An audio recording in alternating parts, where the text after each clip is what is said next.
你好，我是有为。这一集是多肉度夏月的9月报，也就是最后一报啦。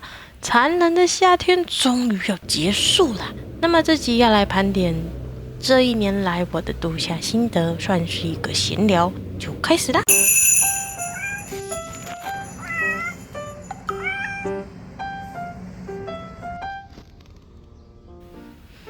在台湾每年的度夏时间是从6月开始，一直到10月左右。所以如果很好奇自己所在地的平均温度呢，你可以到气象署的网站去查询，这样就可以得到一些准则，才不会觉得很担心什么时候要浇水，什么时候很热。所以我现在学会最大的乐趣就是去看气象报告。稍微来回忆一下6月的这个时候，我们刚进入夏天，白天的平均气温呢在32度，好热。夜晚呢还是在凉爽的25、26度。那开始呢有夜鳗啊，有一些虫害啊。重点的工作就是在拔枯叶，然后要保持盆面干净，跟适时的洒水，除掉那些叶螨。这个月收掉的盆数呢，都是刚种下去的，但还没有稳根的那些多肉，还有一些乌木类的。6月呢，我那个时候还非常的有自信，不会大损伤，还好啦，可以。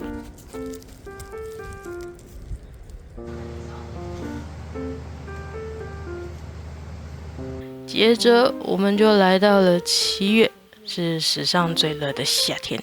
白天的平均温度，台东是34度，夜晚温度呢也是还凉爽的26、27度，有时候会28啦。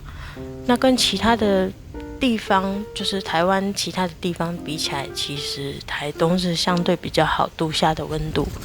然后我今年使用的黑网呢，是用50%的平织网。除了几天真的太热，太阳太大，那太阳斜射的角度呢会晒到烧焦，那其他的多肉其实没有什么问题。看样子呢，我的顶楼大概50% 的这个黑网就可以了。这个7月的重点防治是莫名其妙的叶子黑腐、黑点点，然后造成叶子不正常的掉落。在这个月开始呢，叶螨就疯狂的在咬多肉啊！我还是照着每周浇水浇透的方法在照顾多肉，但如果可以3、4天喷喷叶面来抑制叶螨的话，那状况呢应该会好很多。不过这个收的盆数也在我的意料之内，这时候也觉得还好，小 case。捣蛋鬼，不可以！哎呀，然后就是我最伤心的8月了啦。开始放暑假以后呢，我就没有什么空暇的时间去顶楼照顾多肉。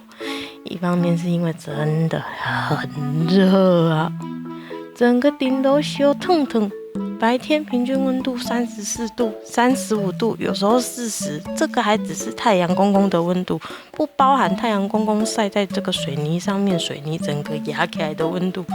那夜晚的温度呢，虽然说会降，可是也是还是29、28，有时候甚至每天晚上都30度。接着我又因为忙碌的关系，变成了2周才浇一次水，那么会收成这样也是可以预期的啦。所以为什么8月会收掉这么多呢？最主要的原因，我们好好的来检讨一下。也不是你们，我好好的来检讨一下，因为我没有给足水嘛。我的环境呢是全日照，8月的每天有13个小时的日照时间。我的盆土大概在这个天气状况底下呢，3、4天会全干，然后我2周才浇一次水，盆土里面的吸水根呢干掉了，它其实都已经没有办法吸水。这个时候我再浇水下去，里面的水没有地方去，它就被泡在里面，然后腐烂的这些吸水根呢就开始养坏菌，接着就会收盆嘛，这也是早晚的问题。所以一切都是人祸啦。次要的原因呢就是叶螨啦，因为干燥炎热的这些环境让叶螨很喜欢在这边居住，它就刚好旁边也有饭吃buffet，然后叶螨就在这边长大成人，继续繁衍后代，就把我的多肉都吸干了。所以说种景天科是不能偷懒的啦。接下来就是相对凉爽的9月啦。这时候白天的平均温度虽然仍然是30度以上，但夜晚的温度呢，渐渐就从28开始滑下来到26度，这是一个越来越适合多肉生长的温度咯。不过秋台就来了呢。确实赶紧做好防台，毕竟山图尔台风礼拜2、礼拜3对于各地的影响是最为剧烈的。现在直到星期4的上半天是它影响我们最明显的时候。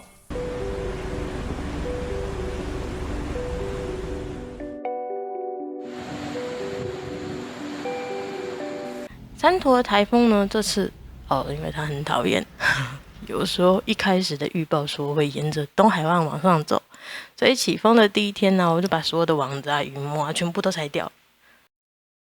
警报发布后4天4小时，山图尔终于从高雄小港登陆，是47年来第一个直接登陆高雄的台风。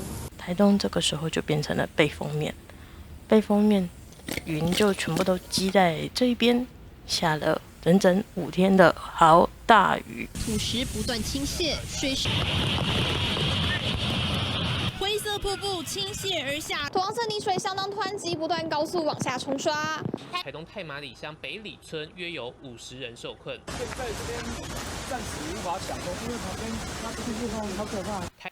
台东的太麻里金峰那边就出现了严重的土石流，祝福大家可以早日的恢复。那我在一开始还是间歇性大雨的时候啊，阵雨的中间其实还是有空档的，就赶快去喷了杀菌药。那用的是这个。为什么还是要喷呢？因为你不可能淋雨淋爆，然后还不染菌，那是不可能的啦。有一些能做的事情呢，就要先做啦。接下来就看多肉的整个体质状况跟老天爷要不要赏口饭吃。然后我们来看一下，这是台风走的隔天，有一些乌木类的，像是篝火这个就没有了。这一天我继续的补喷杀菌药，顺便来看看还剩谁。有一些事情呢，就是老天爷要整理嘛，天灾难免损伤，整理一下脚步，再继续往下走吧。我们来看看收了什么吧。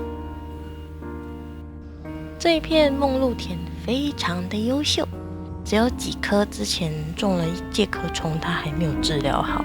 那在2周前就已经脱盆要等发根的，在这1个礼拜或者是连日的下雨状况底下，它还是否发根哦？是不是果然是超级好养，很容易得到回报的梦露呢？推你入梦露坑。那随着天气变凉，这2颗 Pinky也长回它原本的颜色了，这样就分得出来到底谁是谁的。这个是 Pinky， 那后面那个好像是，反正是某一种沙威纳的胶种，我已经忘记了。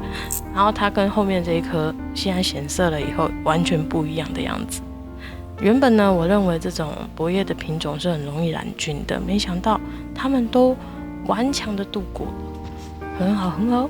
那这里就是都很丑的乌木类啦，这个今年我可能尽量会买台湾农场已经养好的来试看看。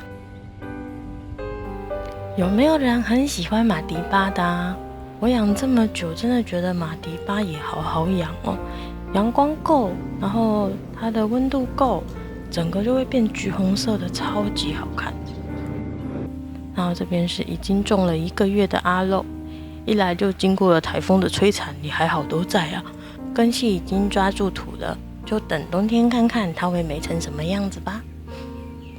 不过这个白卡西斯看起来真的不好过，长得有一点可怜呢。然后这边就是我惨遭我虐待的多肉，有几颗呢，虽然有整理好砍头，重新要发根，但是前一阵子那个山图尔的雨真的太大，他们没有办法撑过去，就回家了。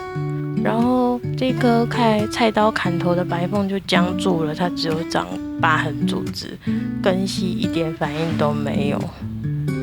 我可能会来试一点偏方，先拿去泡营养液看看，不行就对用戳洞的嘛，还是砍掉再重来呢？